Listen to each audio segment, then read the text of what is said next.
E aí, tudo bom? Espero que você esteja bem, espero que você e sua família estejam todos muito bem. Este é o episódio número 10, é o último episódio da segunda temporada sobre Ellen White. E foi uma jornada muito interessante em 2023, estou muito feliz e muito grato a todos vocês que acompanharam tanto a primeira temporada como a segunda aqui em 2023.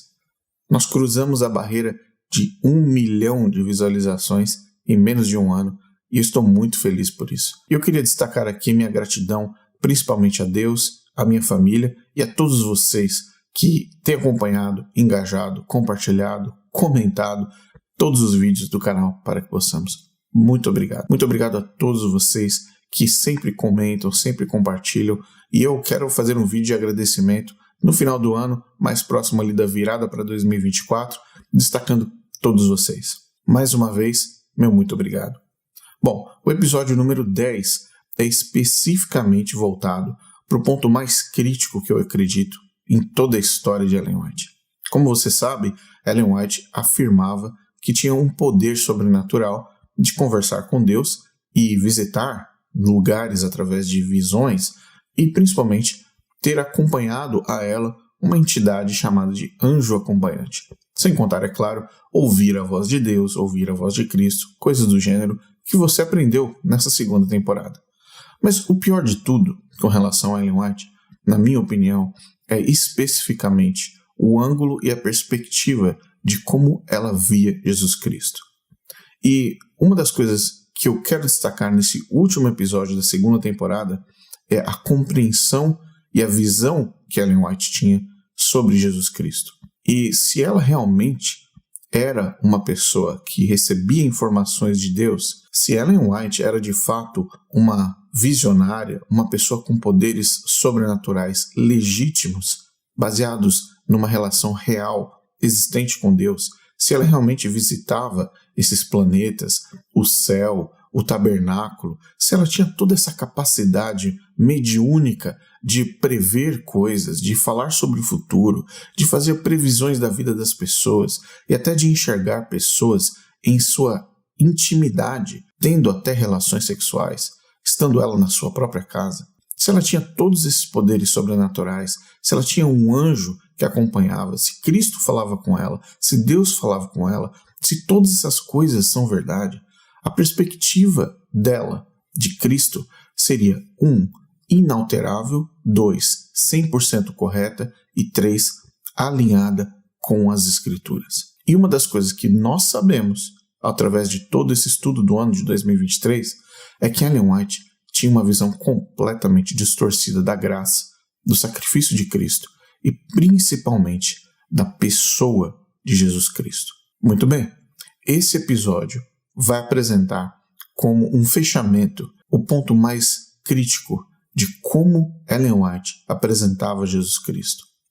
E é claro que, por interesses diversos, que você vai aprender na terceira temporada, Ellen White foi alterando aos poucos a sua perspectiva de Jesus Cristo para que ela pudesse receber menos pressão, menos críticas e se alinhar um pouco mais com o mundo da perspectiva de Cristo mais evangélica e protestante. Ela fez isso, óbvio, mas nós precisamos entender que um profeta de Deus que apresenta o tal do grande conflito deveria ter uma perspectiva ampla, correta e perfeita sobre quem Jesus Cristo é. E esse é um grande ponto que você precisa entender antes de começar a assistir esse episódio. Ellen White, além de ser uma falsa profetisa, além de apresentar diversas vezes elementos e evidências de que ela sequer tinha qualquer nível de comunicação com Cristo ou com Deus, que ela sim era dominada e perturbada por uma entidade maligna chamada de anjo acompanhante, todos esses elementos iriam automaticamente transformar a linguagem sobre Cristo numa linguagem deturpada. Bom, esse episódio é o último da segunda temporada e, se eu não me engano, é o mais importante. Porque você pode criar todos os tipos de heresias a respeito de doutrinas ou interpretações da Bíblia que talvez você não tenha tido uma luz suficiente, vinda de Deus e da palavra de Deus a respeito. E muitas pessoas, pastores, líderes, corrigem ao longo da vida algumas interpretações que estavam erradas. e que, na verdade, de acordo com a palavra de Deus, passam a iluminar uma nova visão sobre aquele tema. No caso de Ellen White, como ela sempre se posicionou como a mensageira do Senhor, as mensagens que vinham dela estavam na contramão do que de fato a palavra de Deus apresenta. E é isso que esse episódio vai mostrar para você. Um ponto importante: a pessoa com a qual Ellen White se relacionava nas suas visões nunca foi Jesus Cristo. A pessoa com quem ela via e conversava e caminhava nos planetas ou no céu ou em qualquer outro lugar, em qualquer outra dimensão da mente de Ellen White, não era Jesus Cristo. E a evidência clara está nesse vídeo. Portanto, espero que você goste. Acompanhe esse vídeo até o final, porque no final você vai entender quem de fato era o Jesus de Ellen White.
A característica básica de um profeta é a habilidade de comunicação.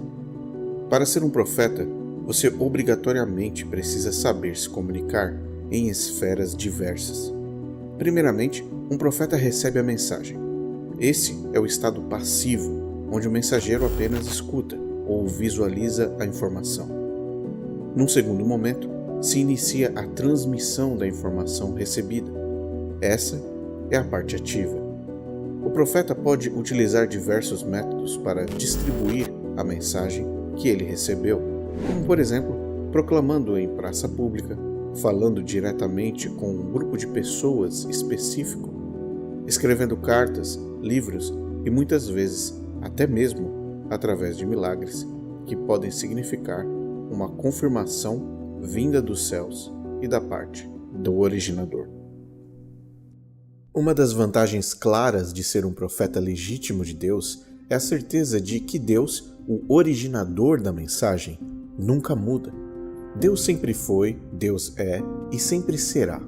Ele é eterno e ele tem domínio sobre tudo e todos. O profeta Malaquias, que foi um profeta legítimo, diga-se de passagem, mandou um recado direto de Deus afirmando isso. Porque eu, o Senhor, não mudo.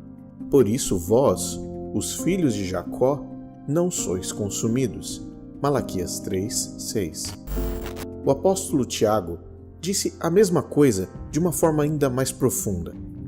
Toda boa dádiva e todo dom perfeito vem do alto, descendo do Pai das luzes, em quem não há mudança nem sombra de variação. Tiago 1:17. E o autor de Hebreus apresenta Cristo como o Deus imutável. Veja, Jesus Cristo é o mesmo ontem e hoje e eternamente. Hebreus 13, versículo 8. Lembre-se, ontem, hoje e eternamente. Mais uma vez, ontem, hoje e eternamente. O mesmo Cristo de ontem é o mesmo Cristo de hoje e será o mesmo Cristo de amanhã. Tanto os profetas legítimos e até mesmo eu e você podemos ouvir e conhecer a voz de Cristo em nossos corações e mentes. Veja o que Jesus disse: as minhas ovelhas ouvem a minha voz, e eu as conheço, e elas me seguem. João 10:27. Cristo é o eterno, que nunca mudou e nunca irá mudar. O caráter de Deus, a sua bondade, amor e justiça são e sempre serão eternos. Portanto, todos os profetas legítimos que receberam uma mensagem vinda de Deus nunca representariam Deus e Cristo de uma forma indevida ou algo que eles não eram. A identidade de Cristo nunca foi alterada por um profeta de verdade. No entanto, às vezes, até mesmo os profetas tinham dificuldade de compreender a mensagem enviada, como por exemplo o próprio profeta Daniel, que reconheceu que a mensagem que havia sido enviada a ele era difícil de entender, você se lembra? Desejando eu, Daniel, conhecer claramente o sentido da visão, eis que se apresentou diante de mim como a semelhança de um homem, e eu ouvi uma voz de homem entre as margens do Ulai, a qual gritou e disse: Gabriel, dá a entender a este a visão. Daniel 7, de 15 a 16. Mesmo com dificuldades de entender, Daniel nunca cogitou a possibilidade de que o originador da mensagem não fosse verdadeiramente Deus. Ele sabia de onde a mensagem estava vindo. A função primária de um profeta é de ser o locutor de Deus, aquele que dá a voz humana ou a tinta sobre o papel para que eu e você possamos entender o que Cristo deseja. Um filho, ele sempre reconhece a voz da sua mãe e do seu pai. Não importa se no meio de um supermercado, de uma feira de rua ou de um estádio, se você ouvir a voz da sua mãe ou do seu pai, você irá imediatamente reconhecer.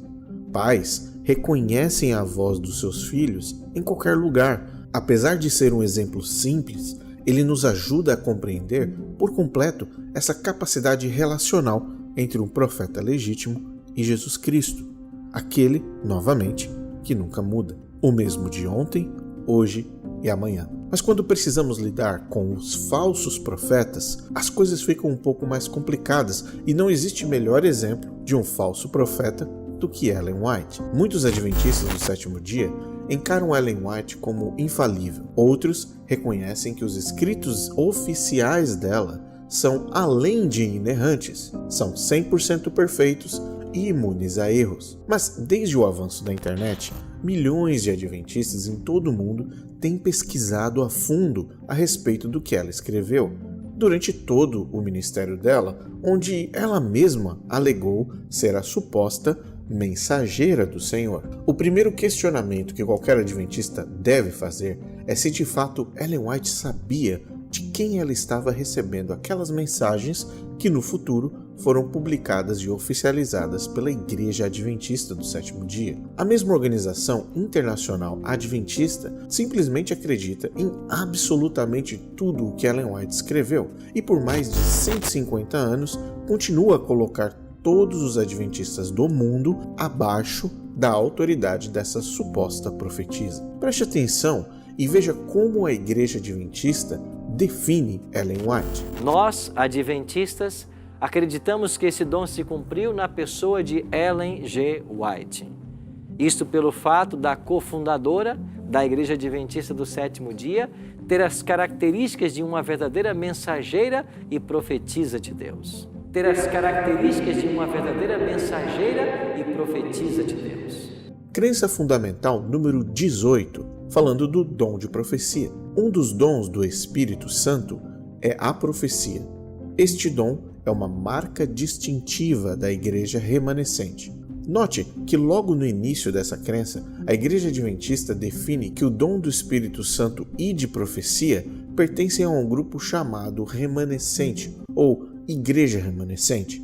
Essa afirmação automaticamente exclui aqueles que não são remanescentes de receberem o mesmo dom. Vamos continuar. E foi manifestado no ministério de Ellen White. Note que nesse ponto da crença 18, a organização afirma que o espírito de profecia foi manifestado no ministério de Ellen White. Em outras palavras, os seus livros. Mas a crença continua. Seus escritos são uma contínua e autorizada fonte de verdade e proporcionam conforto, orientação, instrução e correção à igreja. No meio dessa crença, Esse trecho eleva ainda mais os escritos de Ellen White, dando a ela autoridade para orientação, instrução e correção. Esses 3 itens extrapolam o primeiro, definido como conforto, apresentando de forma clara que existem 4 funções do suposto espírito de profecia de Ellen White, sendo que 3 deles para determinar como os adventistas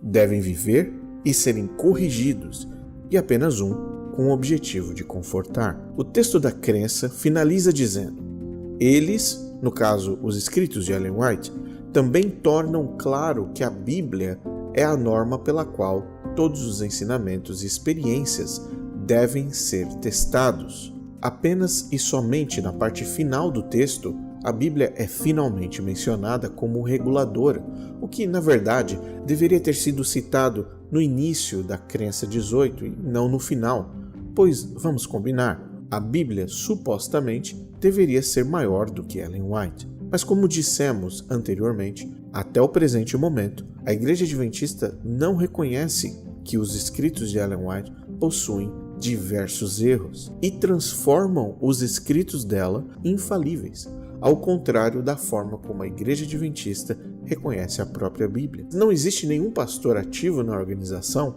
que listará todos os erros de Ellen White em sua própria literatura, seja no contexto comparativo com a Bíblia, como também em suas profecias falsas, falhas e todos os textos erráticos. A crença 18 da Igreja Adventista do Sétimo Dia é clara e transparente, dizendo que são os escritos de Ellen White que são a base para a vida do adventista. Mas o que foi que Ellen White disse sobre ela mesma e os seus próprios escritos? Por acaso, a opinião dela se alinha com a visão da organização? Veja o que Ellen White disse. Esses livros contêm verdades claras, diretas e inalteráveis, e certamente devem ser valorizadas. As instruções que contêm não são de origem humana. Eu não escrevo um artigo no jornal expressando apenas minhas próprias ideias. São aquelas que Deus me revelou em visão, os preciosos raios de luz que brilham do trono. Durante a noite, o Senhor me dá instruções por meio de símbolos e em seguida explica o significado deles. Ele me dá a palavra e eu não posso recusar em transmiti-la ao povo. Portanto, essa é a maneira como Ellen White deseja que você entenda quem é o autor de seus escritos.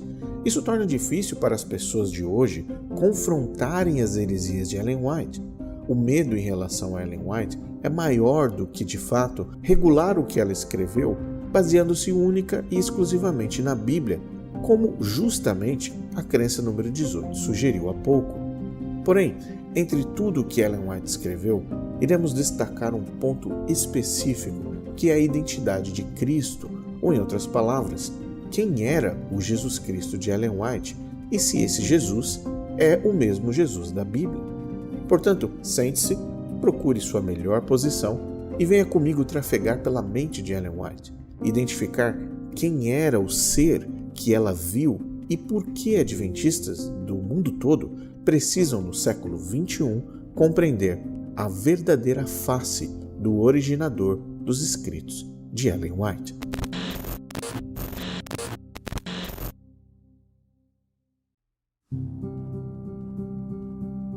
Para iniciarmos, nós precisamos listar quais são os principais desafios quando se trata do Jesus Cristo de Ellen White e, consequentemente, dos adventistas do sétimo dia. Existem 10 definições primárias. 1. O Jesus de Ellen White se parece fisicamente com o Pai, Deus. 2. O Jesus Cristo de Ellen White não é Deus, e sim um ser inferior a Deus, equivalente aos anjos. 3. O Jesus de Ellen White é o arcanjo Miguel. 4. O Jesus de Ellen White veio ao mundo morrer na cruz para vingar a lei de Deus.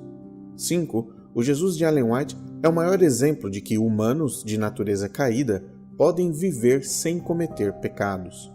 6. O Jesus de Ellen White foi encarnado como ser humano com uma natureza pecaminosa como eu e você. 7. O Jesus de Ellen White não sabia se ele venceria a morte e ressuscitaria após a cruz. 8.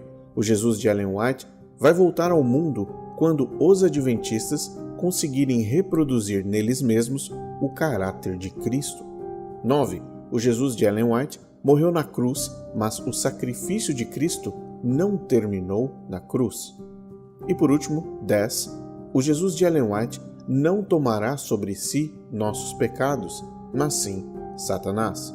Se você é um cristão que teve algum contato com a Bíblia e realmente tem uma visão bíblica de quem Jesus Cristo é, você logo irá perceber que todos esses pontos que eu acabei de mencionar atacam diretamente Jesus Cristo em sua identidade, propósito, missão e salvação. Qualquer um desses pontos, mesmo que se de forma isolada forem tomados como princípios de fé, renegam diretamente o Cristo verdadeiro e os propósitos de Deus para a minha e para a sua vida. Antes de começarmos com Ellen White, é importante você saber que o marido dela, Tiago White, não acreditava na divindade de Cristo e também não cria na Trindade. Em 1852 ele afirmou: Jesus Cristo ser o Deus verdadeiro e eterno é um absurdo trinitariano antigo. Review and Herald, 5 de agosto de 1869. Apenas alguns anos antes, em 1868, ele disse: nem o Pai e o Filho são partes do Deus triuno.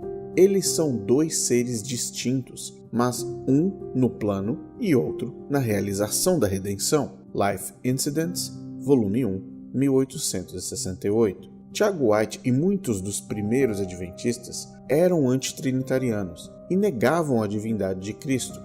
No entanto, preste bastante atenção nos anos em que Tiago White publicou essas afirmações, 1852 e 1869, muitos anos após o desapontamento e com a organização da Igreja Adventista em pleno andamento. Lembre-se também que a visão do livro O Grande Conflito é creditada pelos adventistas como tendo acontecido no ano de 1858 e, finalmente, Ellen White e seu suposto ministério profético estavam em pleno vapor.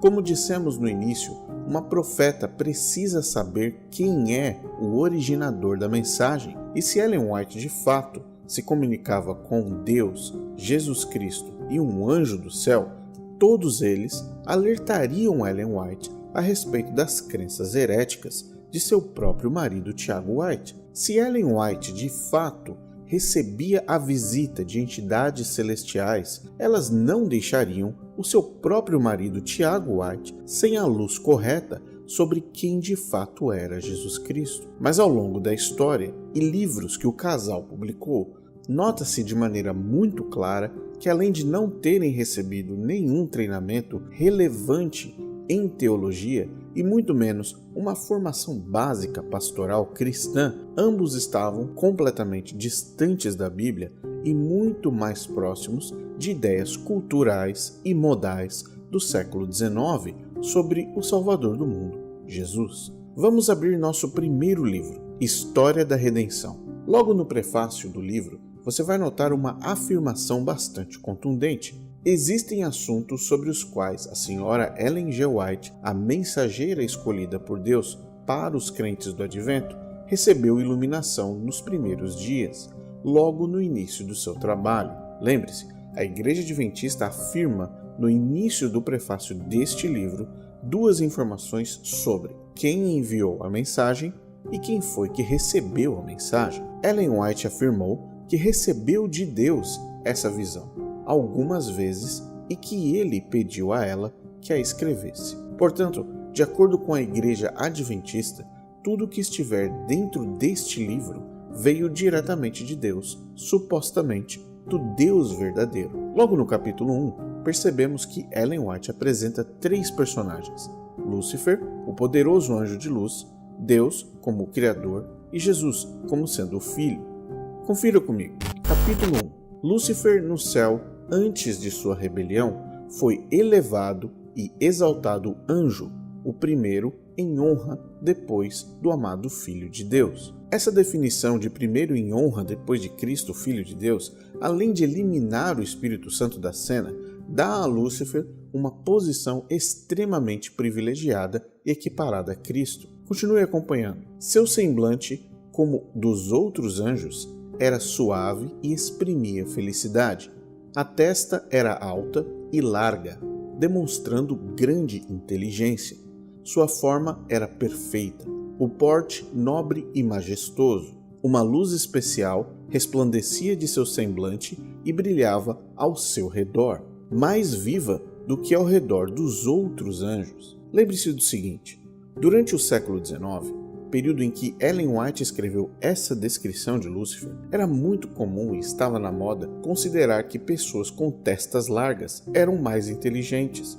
No mesmo período, a frenologia foi uma teoria pseudocientífica que ganhou popularidade no século XIX com a nova proposta de que traços específicos de personalidade, inteligência e habilidades mentais estavam localizados em áreas específicas do cérebro, e esses poderiam ser identificados examinando a forma e as saliências do crânio de um indivíduo.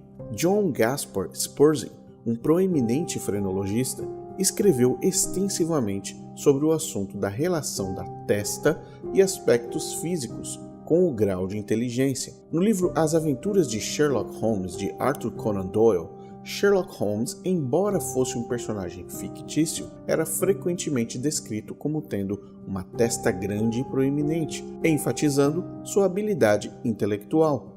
Outros autores, como George Combe, que escreveu A Constituição do Homem, em 1828, contribuíram para a literatura frenológica da época, explorando a suposta conexão entre o formato da cabeça e as faculdades mentais. Na continuação do parágrafo, Ellen White vai introduzir agora o personagem de Jesus Cristo.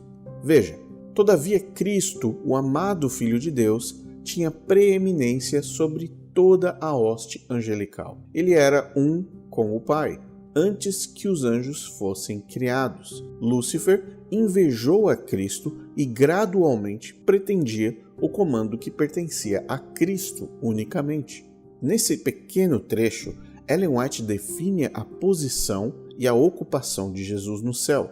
Ele tinha destaque maior entre os anjos e os liderava, e Lúcifer, segundo Ellen White, invejou esta posição de Cristo e o comando que ele exercia sobre os anjos. E é a partir de agora que a identidade de Cristo começa a ser reduzida. No contexto real bíblico, Cristo é Deus, mas no contexto visionário de Ellen White, Cristo está numa posição muito mais inferior. Se Cristo não é Deus, mas uma criatura ou um ser de alta preeminência no céu, qualquer outro ser criado, como Lúcifer, por exemplo, se veria em condições de competir pela mesma posição e honras que Cristo recebia. Ellen White, logo na introdução do livro, no primeiro capítulo, reduziu Cristo e igualou ambos no mesmo patamar. Mas veja o que vem no parágrafo seguinte. O grande Criador convocou as hostes celestiais para, na presença de todos os anjos, conferir honra especial ao seu Filho. Ellen White remove todas as nossas dúvidas nesse trecho, quando ela afirma que Jesus Cristo não possuía honra especial e que Deus, o Pai, sim, Ele, havia decidido dar a Jesus, perante todos os anjos, essa tal chamada honra. Continue. O Filho estava assentado no trono com o Pai, e a multidão celestial de santos anjos estava reunida ao redor deles. O Pai, então, fez saber que, por sua própria decisão, Cristo, seu Filho, devia ser considerado igual a ele. De modo que, em qualquer lugar que estivesse presente seu Filho, isso valeria pela sua própria presença. Essa é mais uma demonstração de que Cristo não era Deus no princípio de tudo. Continuemos. A palavra do Filho devia ser obedecida tão prontamente quanto a palavra do Pai. Seu Filho foi por ele investido com autoridade para comandar as hostes celestiais.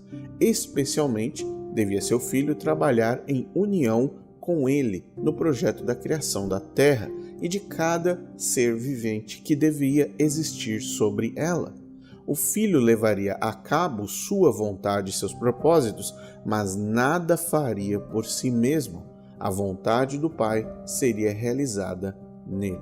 Novamente, Ellen White reduziu Cristo Jesus, o Salvador do universo, Deus eterno, a um ser menor que Deus, um honrado líder angélico que, por uma ocasião especial, faria parte da criação do planeta Terra. Cristo até poderia ter vontades e propósitos, mas não seria capaz de fazer nada por conta própria, somente se o Pai assim o quisesse. Ellen White continua o texto afirmando que Lúcifer estava com ciúmes de Jesus e que o acesso ao conselho da criação do mundo havia sido negado a Lúcifer. Mais à frente, na página 23, Ellen White reafirma que Cristo não era Deus, indo diretamente contra o que a Bíblia expressa de forma clara.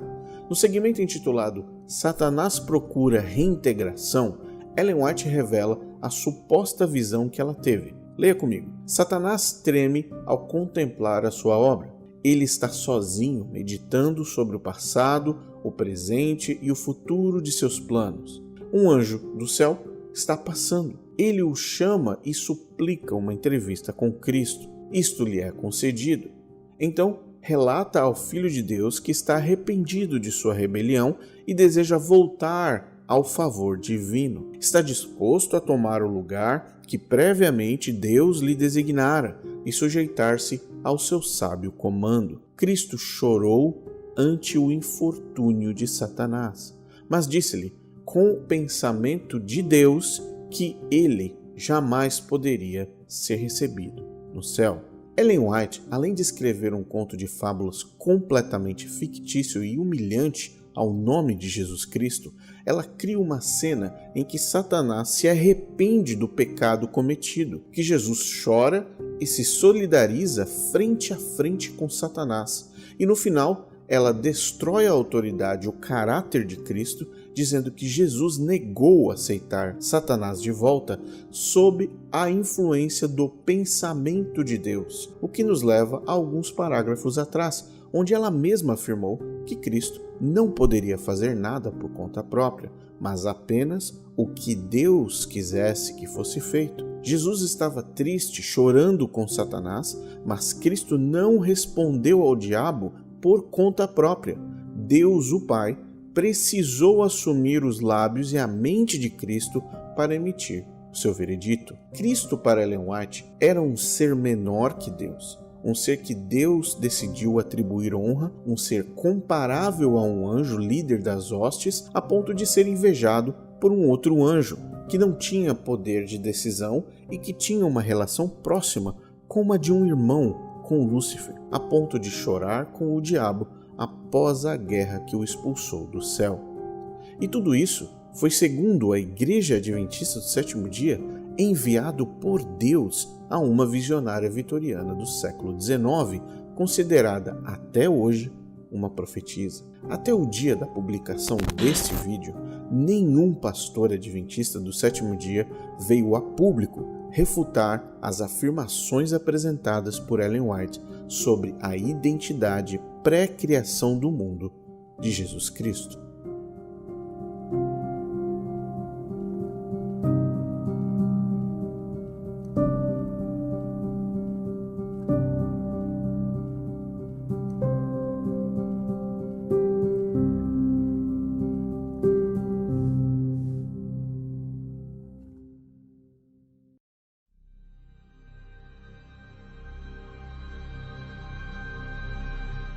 Confira algumas afirmações de Ellen White sobre a identidade e natureza de Cristo. Cristo, o Verbo, o unigênito de Deus, era um com o eterno Pai, um em natureza, caráter, propósito.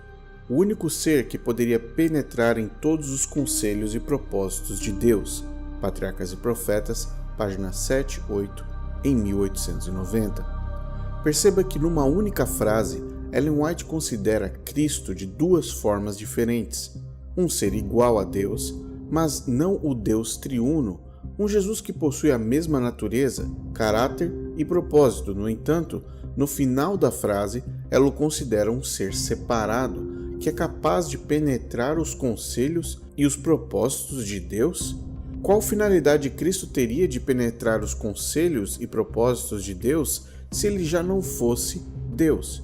Em outras palavras, Ellen White apresenta um Deus que consegue penetrar nos seus próprios pensamentos? Veja outra afirmação sobre Jesus Cristo feita pela suposta profetisa adventista do sétimo dia. A exaltação do Filho de Deus, a igualdade com o Pai, foi representada como uma injustiça por Lúcifer, que alegava ter também o direito à reverência e à honra. Patriarcas e Profetas, página 11, 1890. Em 1890, Ellen White escreveu o livro Patriarcas e Profetas.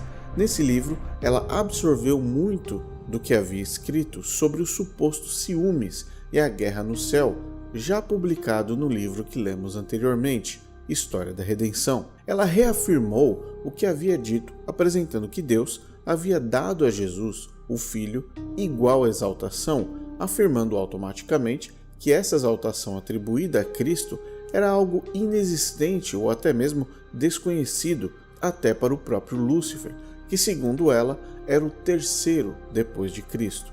Mas logo, as pessoas começaram a ler os livros com mais atenção e notaram que, para o casal White, Tiago e Ellen, Cristo ainda era um ser de segunda importância, para dizer o mínimo, e que a história do grande conflito estava soando estranha demais.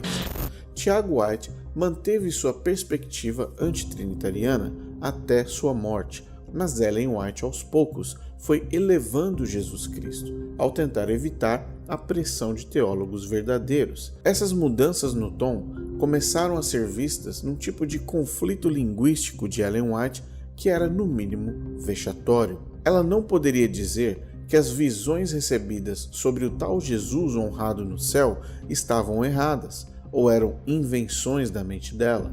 Se ela fizesse isso, a sua autoridade como suposta profetisa iria para a lata do lixo. Foi então que ela começou a reexplicar suas visões, ou reinterpretar as visões dela mesma nos livros seguintes e também nos jornais do marido. Veja Ellen White comentando e, indiretamente, respondendo às críticas de suas visões arianas. O Redentor do mundo possuía uma natureza superior à angelical. No entanto, unidas à sua majestade divina estavam a mansidão e a humildade que atraíam a todos para si. The Review and Herald, 14 de abril de 1896. A mudança é bastante direta e muito particular, porque ela mesma menciona um comparativo direto entre a natureza de Cristo e a natureza angelical.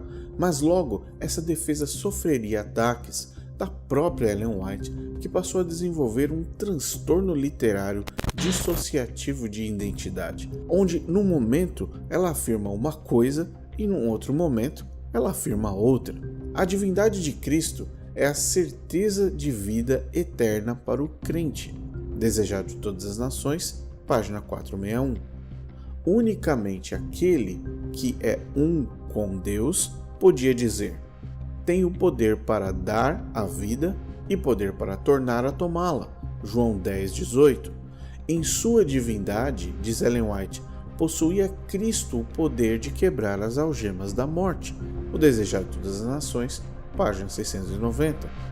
O ano era 1898. É claro que Ellen White precisava mudar seu discurso sobre quem Cristo era, mesmo que isso fosse já no final da sua vida e principalmente após a morte do seu marido. Foi apenas depois que Tiago White morreu que ela conseguiu de uma vez por todas adaptar a sua perspectiva de Jesus com mais facilidade e liberdade e se adequar à norma evangélica das igrejas metodistas, presbiterianas, batistas, de que sim, Cristo é de fato Deus. No entanto, vale a pena salientar que o livro O Desejado de Todas as Nações foi plagiado em quase sua integralidade. Muitos pastores adventistas, até os dias de hoje, recomendam primeiramente esse livro como referência e primazia entre as obras de Ellen White, justamente porque é o livro que mais defende a divindade de Cristo. Existem mais de 88 referências a Cristo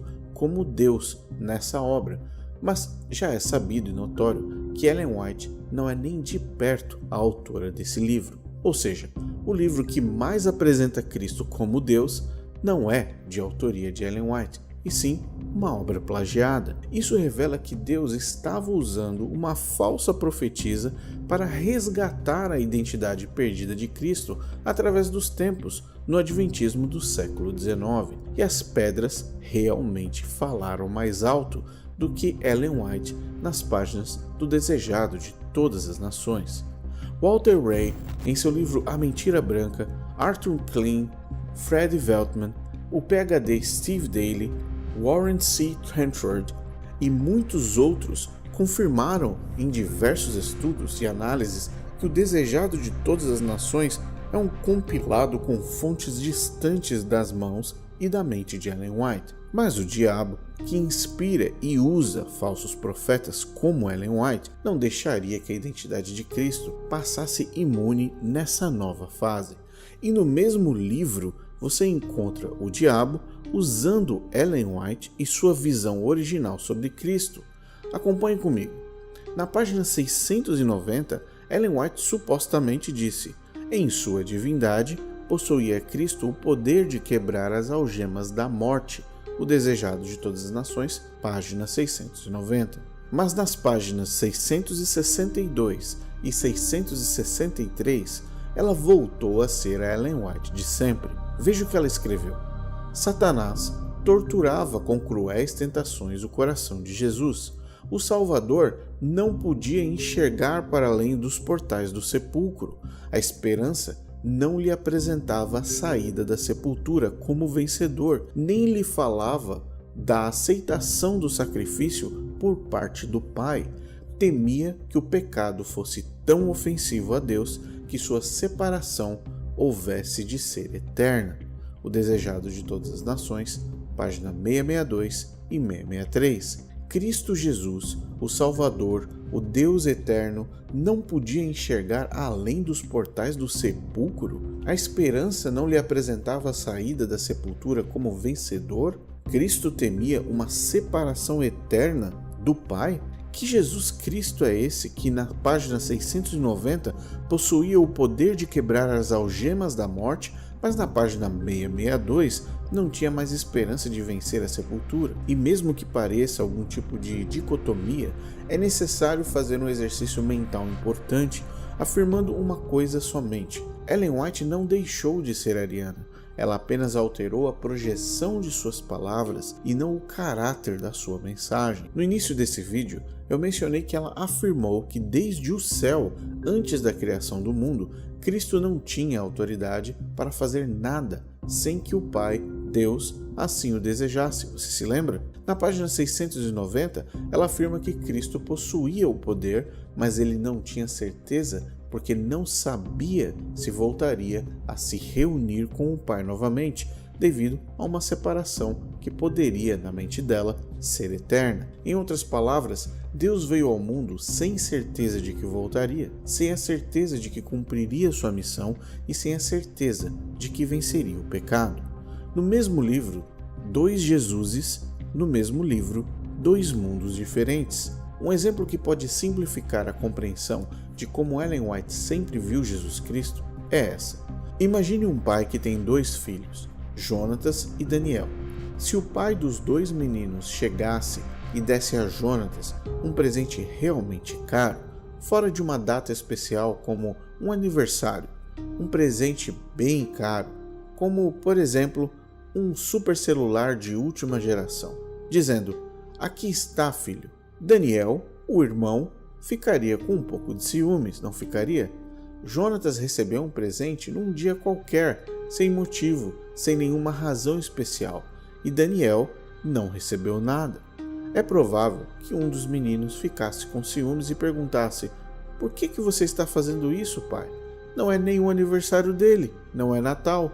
Por que você está fazendo isso? Antes de Ellen White fazer essa aparente transição do arianismo para uma versão evangélica de Cristo, essa narrativa fazia todo sentido. Lúcifer ficou com ciúmes de Jesus porque ambos, na visão ariana de Ellen White, são anjos, ou seres iguais, similares, próximos. por que Jesus está sendo exaltado? Eu quero ser exaltado também. Mas agora, Ellen White, precisa manter a falsa visão de décadas atrás e continuar vendendo seus livros. E uma mudança, é óbvio, se fazia necessária. Voltando à história do pai e dos garotos, vamos tomar um outro exemplo. Se o mesmo pai desse à sua esposa um presente realmente caro e bom, os dois meninos, Jonatas e Daniel, ficariam com ciúmes? É claro que não. É o papai dando um presente especial para a mamãe. Por exemplo, um carro. Eles poderiam dizer imediatamente: "Que legal, pai, um carro novo para a mamãe. Podemos andar nele? Parabéns, mamãe, pelo seu carro novo." Esse exemplo demonstra uma diferença muito grande na natureza dos dois indivíduos da história. Os dois meninos nunca ficariam com ciúmes da mãe por receber um presente do pai deles, porque a mãe está numa posição completamente diferente da posição ocupada pelos dois garotos. No mundo visionário de Ellen White, Deus, o pai, deu um presente para um dos filhos e o outro entrou em crise. Antes da sua mudança do arianismo para os plágios evangélicos, Ellen White, a ariana, via Deus como supremo e Cristo como criatura. No livro História da Redenção, Ellen White apresenta Deus honrando Jesus perante os anjos e dando a Jesus um status igual ao Pai. Após as críticas e pressão, ela altera a perspectiva de Cristo, trazendo Jesus para o lado do Pai, como um ser divino com as mesmas capacidades de Deus. E por fim, em algum momento, ela insere o Espírito Santo, mas sem a intensidade, apenas com a intencionalidade de ser vista de forma mais equilibrada com um cristianismo comum. Mas você deve estar se perguntando: de onde foi que Ellen White tirou essa proposta de guerra no céu, ciúmes de Lúcifer, Jesus e Lúcifer pertencentes a um mesmo tipo de criação e com responsabilidades similares? Bom, existem duas opções que podem ser exclusivas ou conjuntas. A primeira alternativa é o livro O Paraíso Perdido, de John Milton, escrito em 1667, um clássico mundial histórico que fazia parte das bibliotecas da maioria das pessoas e era uma referência. John Milton criou uma ficção não inspirada de um conflito entre Satanás, Deus e o homem. É um livro em formato de poemas. Historiadores e pesquisadores concordam que o grande conflito, a história da redenção e o desejado de todas as nações possuem a estrutura da história de John Milton. Ellen White foi questionada quando encontraram o livro de John Milton em sua biblioteca e ela disse que nunca havia lido o livro. Seu filho, W.C. White, disse em certa ocasião. O pastor Andrews disse: "Irmão White, você já leu O Paraíso Perdido de Milton?" "Não," ela respondeu. "Você leu alguma de suas escritas?" Novamente ela respondeu: "Não."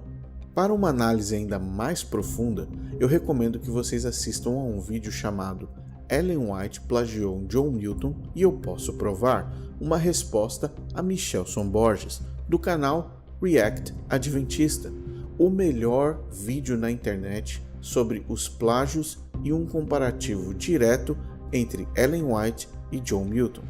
Com certeza você vai gostar. Uma segunda alternativa, e uma das mais impressionantes, é a relação íntima de Ellen White com a visão dos Mormons, Igreja de Jesus Cristo dos Santos dos Últimos Dias, sobre a identidade e a natureza de Cristo. Assista a um trecho do vídeo oficial das crenças dos Mormons dos anos 70 e 80 e tire suas próprias conclusões. Joseph Smith e Ellen White tinham uma ligação familiar e é sabido e notório que a própria Ellen White copiava e plagiava as profecias e visões do profeta Mormon, como já dissemos num episódio completo nessa mesma temporada. Veja como os Mormons pregam o grande conflito e analise se os adventistas possuem similaridades relativas ao tal do conflito no céu. Mormonism teaches that trillions of planets scattered throughout the cosmos are ruled by countless gods who once were human like us. They say that long ago on one of these planets, to an unidentified god and one of his goddess wives, a spirit child named Elohim was conceived. This spirit child was later born to human parents who gave him a physical body. Through obedience to Mormon teaching and death and resurrection, he proved himself worthy and was elevated to godhood as his father before him. Mormons believe that Elohim is their heavenly father and that he lives with his many goddess wives on a planet near a mysterious star called Kora. Here, the God of Mormonism and his wives, through endless celestial sex, produced billions of spirit children. To decide their destiny, the head of the Mormon gods called a great heavenly council meeting.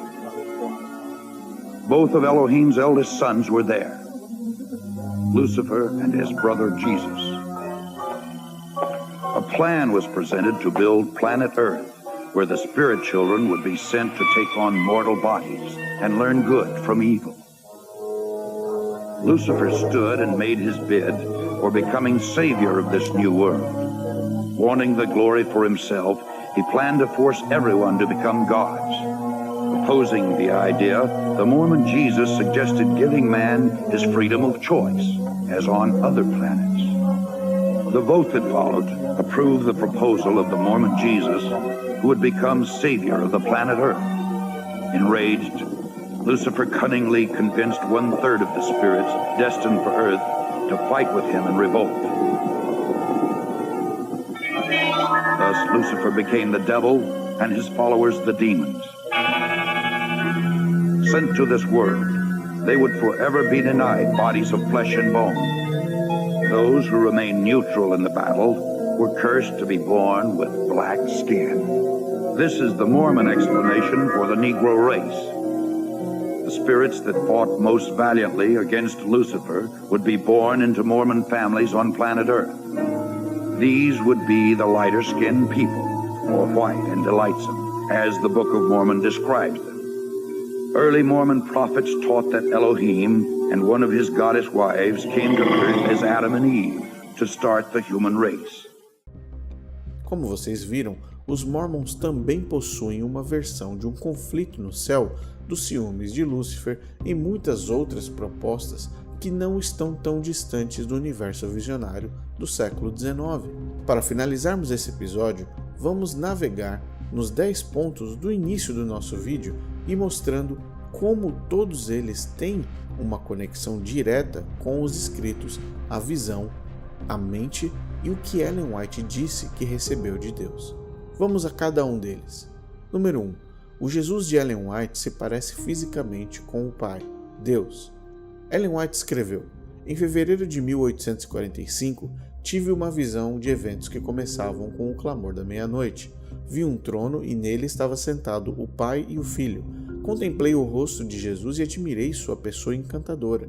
Não pude ver a pessoa do Pai, pois uma nuvem de luz gloriosa o cobria. Perguntei a Jesus se o Pai tinha uma forma semelhante à dele. Ele disse que sim, mas eu não poderia contemplá-la, pois ele disse que se eu visse uma vez a glória da sua pessoa, deixaria de existir. 2. O Jesus de Ellen White não é Deus e sim um ser inferior a Deus, equivalente aos anjos. O Pai, então, fez saber que, por sua própria decisão, Cristo, seu Filho, devia ser considerado igual a ele, assim que, em qualquer lugar que estivesse presente seu Filho, isso valeria pela sua própria presença. História da Redenção, página 17. O Jesus de Ellen White é o arcanjo Miguel. Miguel, ou Cristo, com os anjos que sepultaram Moisés, desceu do céu depois de ter permanecido no túmulo por pouco tempo e o ressuscitou, levando-o para o céu. Spiritual Gifts, volume 3, página 92. O Jesus de Ellen White veio ao mundo morrer na cruz para vingar a lei de Deus. Veja o que ela disse. Ele morreu para vindicar a honra da lei. Essa lei é o fundamento do governo de Deus no céu e na terra, e ela deve ser mantida. Revogar a lei é desonrar Deus, é lançar desprezo sobre o céu. A morte de Cristo testificou que a lei é imutável, que é eterna, como o trono de Deus. The Signs of the Times, 17 de julho de 1893. O Jesus de Ellen White é o maior exemplo de que humanos de natureza caída podem viver sem cometer pecados.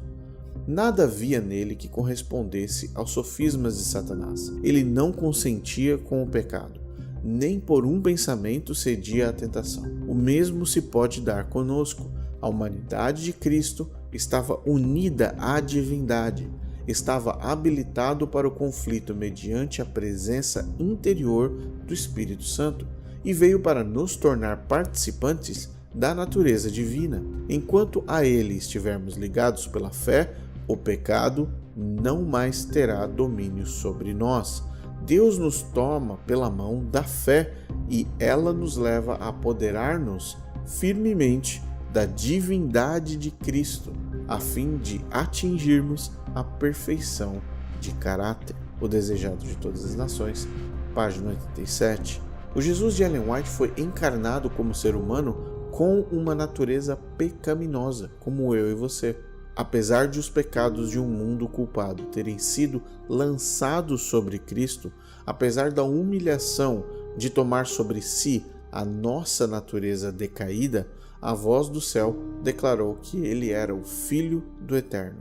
Desire of Ages, página 112, no original em inglês. O Jesus de Ellen White não sabia se ele venceria a morte e ressuscitaria após a cruz. A esperança não lhe apresentava a saída da sepultura como vencedor, nem lhe falava da aceitação do sacrifício por parte do Pai. Temia que o pecado fosse tão ofensivo a Deus que sua separação houvesse de ser eterna. Desejado de Todas as Nações, página 662 e 663, como lemos anteriormente. O Jesus de Ellen White vai voltar ao mundo quando os adventistas conseguirem reproduzir neles mesmos o caráter de Cristo. Quando o caráter de Cristo for perfeitamente reproduzido em seu povo, então ele virá para reclamá-los como seus próprios. Christ's Object Lessons, página 69. O Jesus de Ellen White morreu na cruz, mas o sacrifício de Cristo não terminou na cruz. Quando se arrepender do pecado, confessar e abandonar, então o perdão é registrado a favor do nome do pecador, mas seus pecados não são apagados até depois do juízo investigativo. The Signs of the Times, maio 16 de 1895. O Jesus de Ellen White não tomará sobre si nossos pecados, mas sim Satanás. Como o sacerdote, ao remover do santuário os pecados, confessava-os sobre a cabeça do bode emissário, semelhantemente Cristo porá todos esses pecados sobre Satanás, o originador e instigador do pecado. O bode emissário, levando os pecados de Israel, era enviado à terra solitária e, de igual modo, Satanás, levando a culpa de todos os pecados que induziu o povo de Deus a cometer. O Grande Conflito, página 485. Todos esses textos e centenas de outros, incluindo jornais, panfletos, revistas, revelam quem de fato era o Jesus de Ellen White.